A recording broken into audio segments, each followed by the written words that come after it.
باللہ من الشیطان الرجیم بسم اللہ الرحمن الرحیم الحمد للہ رب العالمین وصلی اللہ علی سیدنا محمد وآلہ الطیبین الطاہرین۔ آج کے درس میں دفن کے مستحبات کو بیان کرنا ہے۔ تو سوال 264 کہ دفن کے مستحبات کیا ہیں؟ تو اس کے جواب میں کہہ رہے ہیں کہ فقہاء کے مطابق مستحب ہے کہ قبر کو ایک متوسط انسان کے لگ بھگ کھودا جائے، اور یعنی جب متوسط انسان جتنی جو اس کی جتنی قد ہوتی ہے اس جتنا اگر وہ اس میں کھڑے تو قبر میں پورا آ جائے، اتنا جو ہے وہ کھودنا مستحب ہے۔ اور میت کو نزدیک ترین قبرستان میں دفن کرنا یہ بھی مستحب ہے، مگر یہ کہ جب قبرستان جو دور ہے وہ کسی وجہ سے بہتر ہو، مثلا وہاں ایک لوگ دفن کیے گئے ہوں یا زیادہ لوگ وہاں جو ہے وہ فاتحہ پڑھنے کے لیے جاتے ہوں، تو اس صورت میں پھر اس دور والے قبرستان میں بھی دفن کر سکتے ہیں۔ اور یہ بھی مستحب ہے کہ جنازہ جو ہے وہ قبر سے چند گز دور زمین پر رکھ دیا جائے اور 3 دفعہ تھوڑا تھوڑا کر کے قبر کے نزدیک لے جایا جائے، اور ہر دفعہ جو ہے وہ جنازہ کو زمین پر رکھا جائے، یہ مستحب ہوگا۔ اس کے بعد کہہ رہے ہیں کہ جو چوتھی دفعہ ہے، یعنی پہلے 3 دفعہ رکھیں گے زمین پر، چوتھی دفعہ پھر قبر میں اتاریں گے۔ تو اگر میت جو ہے وہ مرد کی ہے تو تیسری دفعہ اسے زمین پر اس طرح رکھیں گے کہ اس کا جو سر ہے میت کا وہ قبر کی نچلی جو طرف ہے اس کے طرف اس کو رکھا جائے، اور پھر چوتھی دفعہ جب ہم اس کو اٹھائیں گے تو سر کی طرف سے اسے قبر میں اتار دیں گے، یہ مستحب ہے۔ اور اگر میت جو ہے وہ خاتون کی ہے تو تیسری دفعہ اسے جو قبر کی جو قبلہ والی طرف ہے، اگر قبر اس طرح ہے کیونکہ قبلہ اس طرف ہے، تو یہ جو سائیڈ ہوگی قبر کی قبلہ والی طرف، اس طرف ہم سائیڈ پہ خاتون کی میت کو رکھ لیں گے، اور پھر جو ہے وہ اسے خاتون کو پہلو کی طرف سے قبر میں اتار دیں گے، یہ مستحب ہے۔ اور قبر میں جو ہے اتارتے وقت ایک کپڑا جو ہے وہ قبر کے اوپر تان لینا، یہ بھی مستحب ہے جب میت خاتون کی ہو۔ اور یہ بھی مستحب ہے کہ جنازہ جو ہے وہ آرام کے ساتھ تابوت سے نکالا جائے اور قبر میں داخل کیا جائے۔ اور میت کو قبر میں رکھنے کے بعد اس کے کفن کی گرہیں کھول دینا، یہ بھی مستحب ہے، اور اس کی پیٹھ کے پیچھے جو ہے وہ کچھ اینٹیں یا ڈھیلے وغیرہ رکھ دینا، یہ بھی مستحب ہے۔ اور اس کے بعد دایاں ہاتھ جو بندہ اوپر کھڑا ہے وہ اپنا دایاں ہاتھ جو ہے وہ میت کے دائیں کندھے پر رکھے گا، کندھے پر تھوڑا بہت مارے گا، اور بایاں ہاتھ جو ہے وہ میت کے بائیں کندھے پر رکھے گا، اور پھر جو ہے وہ اپنے جو ہے منہ سے اس کے کان میں اپنے منہ کو کان کے قریب کر لے گا، اور پھر تلقین کا آغاز شروع کر دے گا اور تلقین پھر پڑھے گا۔ اس کے بعد یہاں تک دفن کے جو مستحبات ہیں وہ مکمل ہوئے۔ نماز واشت کے احکام شروع ہو رہے ہیں۔ تو 265 سوال میں کہہ رہے ہیں کہ نماز واشت کا وقت اور پڑھنے کا طریقہ کار کیا ہے؟ تو مناسب یہ ہے کہ میت کے دفن کی جو پہلی رات ہے اس کے لیے میت کے لیے 2 رکعت نماز واشت پڑھی جائے، اور اس کا طریقہ کچھ اس طرح ہوگا کہ پہلی رکعت میں سورہ الحمد کے بعد 1 دفعہ آیت الکرسی، اور دوسری رکعت میں سورہ الحمد کے بعد 10 دفعہ سورہ قدر، انا انزلنا فی لیلۃ القدر۔ تو یہ جو ہے ہم نے 10 مرتبہ پڑھنی ہوگی دوسری رکعت میں۔ تو پہلی رکعت میں الحمد کے بعد آیت الکرسی ہے، دوسری رکعت میں الحمد کے بعد 10 دفعہ سورۃ القدر ہے، اور پھر سلام پھیرنے کے بعد اس طرح کہنا بھی مستحب ہوگا کہ پہلے ہم صلوات پڑھ لیں کہ اللہم صلی علی محمد وآل محمد، اور اس کے بعد کہیں وبعث ثوابہا الی قبر فلاں، تو فلاں کی جگہ ہم میت کا نام لے لیں گے، تو جو مرحوم ہیں ان کا نام لیں گے، اور اس کا پھر ثواب پہنچ جائے گا ان میت کو، اور یہ نماز واشت یہاں تک مکمل ہو جائے گی۔ اور یہ نماز واشت جو ہے وہ میت کو دفن کرنے کے بعد جو پہلی رات ہے اس میں کسی وقت بھی ہم پڑھ سکتے ہیں، شام سے لے کر صبح کے ٹائم تک جس وقت بھی ہمیں ٹائم ملے اس وقت ہم پڑھ سکتے ہیں۔ اس کے بعد سوال 266 کہ اگر میت کو کسی دوسرے شہر لے جانا مقصود ہو یا کسی اور وجہ سے دفن میں تاخیر ہو جائے تو اس صورت میں نماز وحشت پڑھنے کا کیا حکم ہوگا؟ مثلا وہ منگل کو فوت ہوا ہے اور بدھ کی رات وہ دفن نہیں کیا گیا، ابھی وہ مثلا سرد خانے میں موجود ہے کہ تاکہ بدھ والے دن جو ہے اسے دوسرے شہر لے جایا جائے گا، تو اب ہم نے بدھ کی رات اس کی نماز وحشت پڑھنی ہے یا جمعرات کی رات ہم نے نماز وحشت پڑھنی ہے جب وہ دفن ہو جائے گا؟ تو کہہ رہے ہیں کہ ایسی صورت میں نماز وحشت کو اس کے دفن کی پہلی رات تک ملتوی کر دینا ہوگا، اور جب وہ دفن ہو جائے گا بدھ والے دن مثلا وہ دفن ہو جائے تو جمعرات کی رات پھر ہم نماز وحشت پڑھیں گے، اگرچہ اس کی جو پہلی رات تھی وہ بدھ کی رات تھی، فوت ہو جانے کے بعد جو پہلی رات تھی وہ بدھ کی تھی، لیکن دفن ہو جانے کے بعد جو پہلی رات ہے وہ جمعرات کی رات ہے، تو نماز وحشت ہمیشہ دفن کی جو پہلی رات ہے اس وقت پڑھی جاتی ہے۔ اس کے بعد قبر کشائی کے احکام ہیں، تو اس میں کہہ رہے ہیں کہ سوال 267 کہ کیا کسی مسلمان کی قبر کو کھولنا جائز ہے؟ تو کہہ رہے ہیں کہ کسی مسلمان کی قبر کو کھولنا چاہے وہ بچہ ہی کیوں نہ ہو حرام ہے۔ ہاں اگر اس کا بدن مٹی کے ساتھ مل کر مٹی ہو چکا ہے تو پھر قبر کو کھولنے میں کوئی حرج نہیں ہوگی،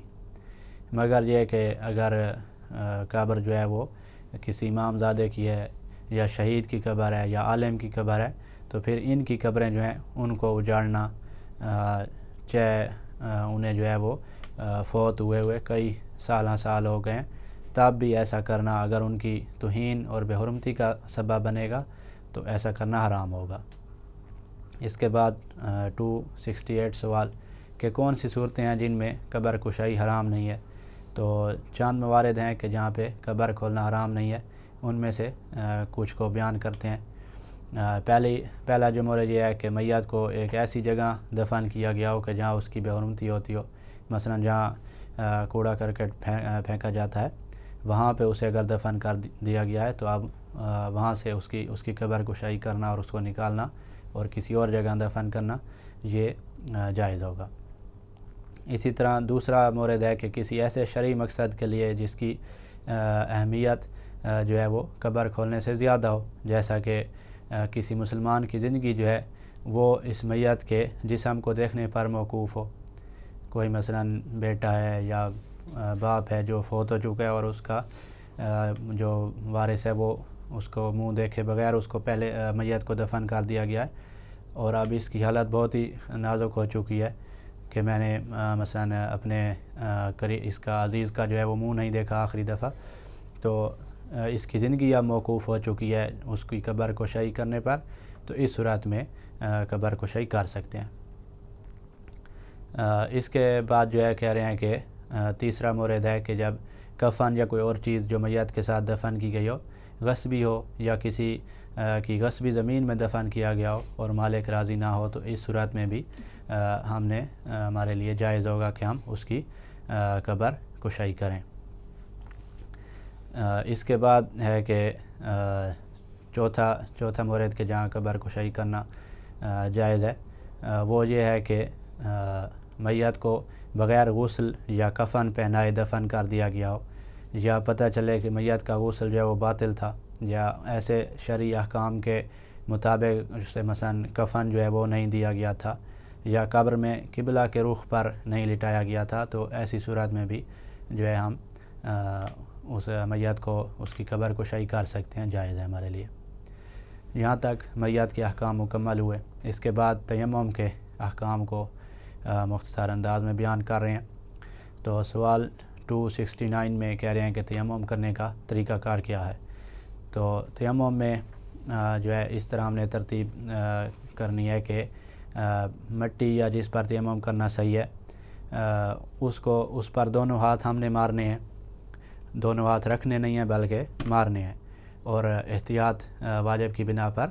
ایک ہی دفعہ دونوں ہاتھوں کو ہم نے برابر مارنا ہے، ایسے نہیں کہ پہلے یہ اور پھر اس طرح کر رہا ہوں، دونوں ہاتھ ایسے مٹی پر یا جس پر جائز ہے صحیح ہے تیمم کرنا، وہ آگے آ جائیں گی انشاءاللہ ساری چیزیں، تو ان پر دونوں ہاتھ ایک ہی دفعہ اکٹھے ہم نے مارنے ہیں، یہ پہلا کام ہے۔ اس کے بعد پھر دوسرا جو ہم نے کام کرنا ہے وہ یہ ہے کہ جو ہمارے سامنے والی جو پیشانی ہے پوری، اس کا ہم نے مسح کرنا ہے۔ تو چوڑائی میں جو ہے وہ جہاں سے بال اگ رہے ہیں، ہمارے سر کے بال اگ رہے ہیں، یہاں سے لے کر یہ جو آبرو ہیں اور ناک کی یہ جو جگہ ہے، یہاں تک ہم نے چوڑائی میں جو ہے وہ ہم نے مسح کرنا ہے۔ اور جو لمبائی ہے طول میں، تو اس میں بھی احتیاط واجب کی بنا پر پیشانی کی جو دونوں طرفیں ہیں، یہاں تک تو پیشانی ہو گئی، یہ جو ساتھ سائیڈ ہے اور یہ والی سائیڈ، تو اس کو بھی ہم نے ساتھ اس کے اوپر بھی ابرو کے جو اوپر والی جگہ ہے، اس کے اوپر بھی ہم نے احتیاط واجب کی بنا پر مسح کرنا ہے۔ اور پھر اس طرح ابروؤں کے جو درمیان والی خالی جگہ ہے، ناک کے جو اوپر والا حصہ ہے، تو اس پر بھی مسح کرنا واجب ہوتا ہے۔ اور احتیاط واجب کی بنا پر اوپر سے نیچے کی طرف مسح کرنا ضروری ہے، تو لہذا دائیں سے بائیں مسح کرنا احتیاط واجب کی بنا پر درست نہیں ہوگا کہ ہم جو ہے وہ ہاتھ اس طرح رکھ لیں اور ایسے کر رہے ہوں، ایسے جائز نہیں ہوگا۔ ہاں، اوپر سے ہم آ رہے ہیں اور تھوڑا ایسے ساتھ ہلا رہے ہیں تاکہ کوئی جو انگلیوں کے درمیان والی جگہ رہ رہی ہے وہ بھی اس پہ بھی مسح ہو جائے، تو یہ صحیح ہوگا۔ اوپر سے آتے ہوئے تھوڑا ایسے ہلا رہے ہیں، تو یہ اوپر سے نیچے ہم نے مسح کیا ہے۔ ادھر ہی ہاتھ رکھ کے ایسے کر لیں اور ایسے کر لیں، تو اس طرح مسح درست نہیں ہوگا۔ اس کے بعد کہہ رہے ہیں کہ پھر یہاں تک جو ہے وہ پیشانی کا مسح مکمل ہو جائے گا، جو پہلا جز ہے۔ پھر دونوں ہاتھوں سے ہم نے جو ہے وہ یہ بلکہ ایک اور حکم رہتا ہے اس کا پیشانی کا، کہ ہم نے یہ دونوں ہاتھوں سے پیشانی کا مسح کرنا ہے، ایک ہاتھ سے نہیں، دونوں ہاتھوں سے ضروری ہے کہ ہم مسح کریں پیشانی کا۔ اور یہ ضروری نہیں ہے کہ ہم جو ہے وہ پوری کی پوری ہتھیلی سے مسح کریں، بلکہ دونوں ہاتھوں کے بعض حصوں سے بھی مسح کرنا درست ہے، البتہ دونوں ہاتھوں سے ہم نے پیشانی کا مسح کرنا ہے۔ اس کے بعد تیسرا جو کام ہے جو ہم نے تیمم میں کرنا ہے، وہ یہ ہے کہ بائیں ہاتھ کے جو اندرونی حصہ ہے، اس سے دائیں ہاتھ کے جو پورا بیرونی حصہ ہے، اس کی یہ جو کلائی ہے، اس سے لے کر انگلیوں کے سرے تک مسح کرنا ہے۔ اور چوتھا حصہ یہ ہے کہ ہم نے پھر دائیں ہاتھ کا جو اندرونی حصہ ہے، اس سے بائیں ہاتھ کی جو اس کا جو بیرونی حصہ ہے، وہ کلائی سے لے کر انگلیوں کے سرے تک یہ سارا ہم نے مسح کرنا ہے۔ تو پہلے پیشانی کا مسح کرنا ہے، پھر دائیں ہاتھ کا اور پھر بائیں ہاتھ کا۔ اس کے بعد یہ ہو گیا تیمم کا طریقہ کار ہو گیا۔ اس کے بعد چند ایک اہم نکات بیان کر رہے ہیں کہ پہلا نکتہ یہ ہے کہ چاہے تیمم غسل کے بدلے ہو یا وضو کے بدلے ہو، ایک ہی دفعہ ہاتھ زمین پر مارنا کافی ہے، ایک ہی دفعہ زمین پر ماریں گے اور اسی ہاتھوں سے پہلے ہم پیشانی کا مسح کر لیں گے اوپر سے نیچے کی طرف، اور پھر دائیں ہاتھ کا اور پھر بائیں ہاتھ کا۔ اور اس کے بعد دوسرا جو نکتہ ہے وہ ہے کہ احتیاط مستحب ہے، بہتر یہ ہے کہ احتیاط اولا اور احتیاط مستحب کا یہ مطلب ہوتا ہے کہ بہتر یہ ہے کہ جب انسان پیشانی اور ہاتھوں کا مسح کر چکا ہو تو ایک دفعہ پھر جو ہے وہ زمین پر ہاتھ مارے اور دوبارہ ہاتھوں کا جو ہے وہ مسح کرے، تو یہ بھی بہتر ہے۔ اس کے بعد سوال 270 سوال میں کہہ رہے ہیں کہ کیا تیمم میں اعضائے تیمم کا پاک ہونا ضروری ہے؟ تو کہہ رہے ہیں کہ وضو میں اعضاء کا پاک ہونا ضروری ہوتا ہے، لیکن تیمم میں اعضاء کا پاک ہونا ضروری نہیں ہے۔ لہٰذا یہ ضروری ہوگا کہ نجاست جو ہے وہ ایک تو رکاوٹ نہ بننے والی ہو، ایسے نہ ہو کہ نجاست کا اپنی ایک جلد بنی ہو، ایک تہہ بنی ہوئی ہو کہ جو ہمارے ہاتھ اور پیشانی کے اوپر جو مثلا ہاتھ لگنے سے رکاوٹ بن جائے گی، تو ایسی بھی نجاست نہیں ہونی چاہیے۔ اور ایسی نجاست بھی نہ ہو کہ جو تجاوز کرنے والی ہو، یعنی نجاست گیلی نہ ہو، مثلا بالکل خشک ہو چکی ہو، پیشانی پہ اگر نجاست لگی ہے تو وہ ہاتھ پر نہیں لگے گی، سرایت نہیں کرے گی، تو اگر ایسی نجاست نہیں ہے تو پھر کوئی مسئلہ نہیں ہے، تیمم ہو سکے گا۔ تو پہلے ایسی نجاست نہ ہو جس کی اپنی تہہ بنی ہوئی ہو، اور ایسی بھی نہیں ہونی چاہیے کہ جو پیشانی پہ اگر لگی ہے تو ہاتھ کی طرف سرایت کر جائے گی، سرایت کرنے والی نجاست بھی نہ ہو، تو اس میں پھر اگر نجاست ہے تو کوئی حرج نہیں ہوگی اور تیمم کرنا صحیح ہوگا۔ اس کے بعد سوال 271 کہ کیا انسان کے لیے خود تیمم کرنا ضروری ہے؟ تو کہہ رہے ہیں جتنا ممکن ہو انسان خود تیمم کرے۔ تو پس جو مریض افراد ہیں یا زخمی افراد ہیں تو جو خود تیمم نہیں کر سکتے تو ان کو دوسرا بندہ تیمم کرانے میں ان کی مدد کرے گا، اور اگر وہ بالکل ہی تیمم نہیں کر سکتے، کچھ بھی کوئی جز بھی انجام نہیں دے سکتے، تو پھر دوسرا انسان ان کو سارا کا سارا تیمم وہ کرائے گا۔ اس طرح کے مثلا وہ کیسے تیمم کرے گا کہ مریض کے جو ہاتھ ہیں ان کو وہ مٹی پر مارے گا، اور پھر جو ہے اس کے پیشانی اور ہاتھوں پر انہی ہاتھوں سے مسح کرا لے گا۔ تو ہاتھ اس کے مریض کے پکڑ کر پہلے مٹی پر مارنا ہے، پھر پیشانی کا مسح، اور پھر اس کے اپنے ہی بائیں ہاتھ سے دائیں ہاتھ کا مسح کرے گا، پھر اسی کے مریض کے دائیں ہاتھ سے بائیں ہاتھ کا مسح کر لے گا۔ اور اگر مریض کے ہاتھوں کو حرکت دینا ممکن نہیں ہے تو پھر جو تیمم کرانے والا شخص ہے وہ خود ہی اپنے ہاتھوں کو مٹی پر مار کر اپنے ہی ہاتھوں سے مریض کے پیشانی پر مسح کرے گا، اور پھر مریض کے ہاتھوں کا مسح کرے گا۔ اور ان دونوں صورتوں میں جب جو ہے وہ بالکل ہی مریض کے لیے تیمم کرنا خود اس کے لیے ممکن نہیں ہے، یہی دوسرا شخص ہی اس کو تیمم کرا رہا ہے، تو پہلی صورت یہ تھی کہ جب اس کے اپنے ہاتھوں سے دوسرا شخص اس کو تیمم کرا رہا تھا، اور دوسری صورت ہے کہ اپنے ہاتھوں سے بھی تیمم نہیں کرا سکتے، تیمم کرانے والا اپنے ہاتھوں سے کرا رہا ہے، تو ان دونوں صورتوں میں احتیاط لازم کی بنا پر مریض اور تیمم کرنے والا دونوں جو ہیں وہ تیمم کی نیت کریں گے۔ اور جو پہلی صورت تھی کہ جس میں جو ہے تیمم کرانے والا تھوڑی بہت مدد کر رہا تھا، اس صورت میں خود مریض جو ہے وہ تیمم کی نیت کرے گا۔ اس کے بعد 272 سوال کہ کن صورتوں میں وضو یا غسل کے بدلے تیمم کرنا ضروری ہے؟ تو 7 صورتیں ایسی ہیں کہ جن میں وضو یا غسل کے بدلے تیمم کرنا درست ہوتا ہے۔ پہلی صورت یہ ہے کہ جب پانی موجود نہ ہو تو ایسی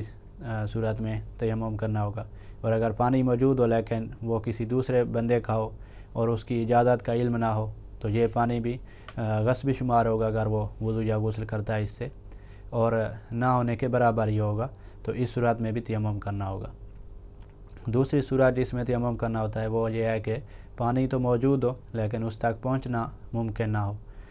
جیسے مثلا کوئی زیادہ بوڑھا ہے شخص اور پانی اٹھا کر لانا اس کے لیے مشقت کا باعث ہے، وہ نہیں لا سکتا، ممکن ہی نہیں ہے اس کے لیے، اور کوئی دوسرا اس کی مدد کے لیے بھی کوئی موجود نہیں ہے، یا پھر پانی تک پہنچنے کے لیے کوئی مثلا حرام کام کرنا پڑتا ہو اگر، تو جیسے مثلا پانی جو ہے وہ غصبی برتن یا غصبی ٹینکی میں پڑا ہے، یا غصبی زمین سے مثلا گزر کر پانی کی طرف جانا پڑے گا، تو یہ حرام کام کرنا پڑے گا، تو ایسی صورت میں بھی وہ جو ہے پانی تو موجود ہے لیکن اس کے لیے ممکن نہیں ہوگا کہ وہ پانی تک پہنچ سکے۔ اور اسی طرح مثلا پانی کو لینے جانے کے لیے اس کی جان اور مال یا عزت کو خطرہ ہے، تو ایسی صورت میں بھی پانی تو موجود ہوگا لیکن اس تک پہنچنا جو ہے یہ ممکن نہیں ہے، تو ایسی صورت میں بھی تیمم کرنا درست ہوگا۔ تیسری صورت جس میں تیمم درست ہوتا ہے وہ یہ ہے کہ جب پانی کا استعمال جسمانی صحت کے لیے نقصان دہ ہو، جیسے کوئی بیماری لگ جائے، مثال کے طور پر مثلا شدید بخار ہو جائے گا اگر یہ اگر وضو یا غسل کرتا ہے پانی سے، یا پھر جو موجودہ بیماری ہے اس کو وہ لمبی یا شدید ہو جائے گی، تو ایسی صورت میں بھی تیمم کر سکتا ہے۔ اور بیماری کا یقین ہونا ضروری نہیں ہوتا کہ مجھے اس کو یقین ہو کہ مجھے شدید بخار ہو جائے گا یا یقین ہے کہ میری بیماری لمبی ہو جائے گی، بلکہ خوف اور خطرہ ہی کافی ہوتا ہے۔ تو خوف اور خطرہ اگر عقلائی طریقے سے ہے، عقلاء کو بھی خوف اور خطرہ ہوتا ہے اس طرح پانی کو استعمال کرنے سے، مثلا بالکل ہی ٹھنڈا پانی اور بالکل ہی سردی انتہا کی ہو اور اس صورت میں جو ہے بندہ غسل کرے، تو یہاں پہ مثلا ہو سکتا ہے کہ عقلاء کو خوف اور خطرہ ہو جائے کہ شدید بخار یا بیمار بندہ جو ہے وہ شدید اس کو بیماری اس کی شدید ہو جائے گی، یا اس طرح کا خوف ہو سکتا ہے، یا ڈاکٹر کہہ سکتا ہے، تو اس میں بھی خوف اور خطرہ جو ہے وہ ہو سکتا ہے۔ چوتھی صورت کہ جب شدید پیاس میں مبتلا ہونے کا خطرہ ہو، یعنی اگر پانی جو ہے وہ وضو یا غسل میں استعمال کر دے گا تو پھر سخت پیاس کا وہ شکار ہو جائے گا، یا تو خود سخت پیاس کا شکار ہوگا یا ایسا انسان یا حیوان شدید پیاس کا شکار ہو جائے گا کہ جس کا خیال رکھنا اس شخص کی ذمہ داری ہے، تو اس صورت میں بھی وہ وضو اور غسل کو چھوڑ کر ان کے بجائے تیمم کرے گا۔ پانچویں صورت جس میں تیمم کرنا درست ہوتا ہے وہ شدید مشقت اور مشکل میں پڑ جانے کا، جب کسی انسان کو خطرہ ہو، چاہے پانی کو حاصل کرنے کے لیے شدید مشقت اور حرج لازم آتی ہو، جیسے کسی سے مانگنا پڑتا ہو اور اس کی توہین ہوتی ہو، یا پانی کو خریدنے کے لیے اچھے خاصے پیسے دینے پڑتے ہوں اور اس کے پاس مثلا اتنے پیسے نہ ہوں، یا پانی زیادہ ٹھنڈا ہو کے استعمال کرنے سے بیمار تو نہیں ہوگا لیکن سخت تکلیف اور مشقت کا سامنا کرنا پڑے گا، یا مستقبل میں مثلا پانی کو گرمی دور کرنے کے لیے اسے ضرورت پڑے گی اور ابھی وضو یا غسل کرنے کی صورت میں وہ آئندہ مشکلات کا شکار ہو جائے گا، تو ایسی صورت میں بھی وہ جو ہے پانی کو اپنے پاس سٹور کر لے گا، رکھ لے گا مثلا، یا جو مشکلات اس کو آ رہی ہیں تو پانی استعمال نہیں کرے گا اور ان کے بدلے تیمم کر لے گا، اور یہ تیمم کرنا درست ہوگا۔ چھٹی صورت کہ جب پانی کے استعمال یا پانی کو حاصل کرنے سے نماز قضا ہو جائے گی یا کچھ حصہ نماز کا جو ہے وہ خارج از وقت ہو جائے گا، تو ایسی صورت میں بھی جو ہے وہ تیمم کرنا اس کے لیے درست ہوگا۔ ساتویں صورت کہ جب کوئی اہم واجب ہو کہ جس کے لیے پانی کو صرف کرنا ضروری ہو، جیسے مسجد سے نجاست کو دور کرنے کے لیے پانی کی ضرورت ہو، تو یہاں بھی وہ پانی کو مسجد کے پاک کرنے میں استعمال کرے گا اور وضو یا غسل کے بدلے تیمم کر لے گا۔ یا مثلا اس کا بدن یا لباس جو ہے وہ نجس ہے اور پانی اتنا زیادہ نہ ہو کہ جو ہے وہ پانی کو نجاست سے پاک کرنے کے لیے بھی استعمال کریں اور وضو اور غسل کے بھی کریں، تو ایسی صورت میں بھی وضو اور غسل کے بدلے تیمم کرنا ہوگا اور اس پانی کو ہم نجاست سے پاکیزگی حاصل کرنے کے لیے استعمال کریں گے۔ اس کے بعد سوال 273 کہ اگر انسان کو یقین یا احتمال ہو کہ نماز کا وقت ختم ہونے سے پہلے اس کا عذر ختم ہو جائے گا، تو کیا وہ اول وقت میں تیمم کر کے نماز پڑھ سکتا ہے؟ تو کہہ رہے ہیں کہ اگر انسان کو یقین ہو یا فقط احتمال ہی ہو کہ نماز کا وقت ختم ہونے سے پہلے اس کا عذر یا مشکل ختم ہو جائے گی اور وہ وضو یا غسل کر سکے گا، تو اس کے لیے اول وقت میں تیمم کر کے نماز پڑھنا جائز نہیں ہے، بلکہ وہ انتظار کرنا اس کے لیے واجب ہوگا۔ انتظار کرے اور آخر وقت میں اگر اس کو پانی نہ ملے تو پھر وہ اس کا عذر جو ہے وہ ختم نہ ہو، مجبوری ختم نہ ہو، تو پھر جو ہے وہ آخر وقت میں جا کے تیمم سے نماز پڑھ لے گا۔ لیکن اگر یقین ہو کہ آخر وقت تک اس کا عذر یا مشکل باقی رہے گی تو پھر اول وقت میں تیمم کر کے نماز پڑھ سکتا ہے۔ تو اگر کسی شخص نے جو ہے وہ نماز پڑھ لے، یقین کی صورت میں اول وقت میں نماز پڑھ لے اور وقت باقی ہو اور اس کا عذر جو ہے یا مشکل وہ نماز کے آخر وقت میں ختم ہو جائے، تو اب نماز اس کے لیے دوبارہ پڑھنا اس پر واجب نہیں ہوگا۔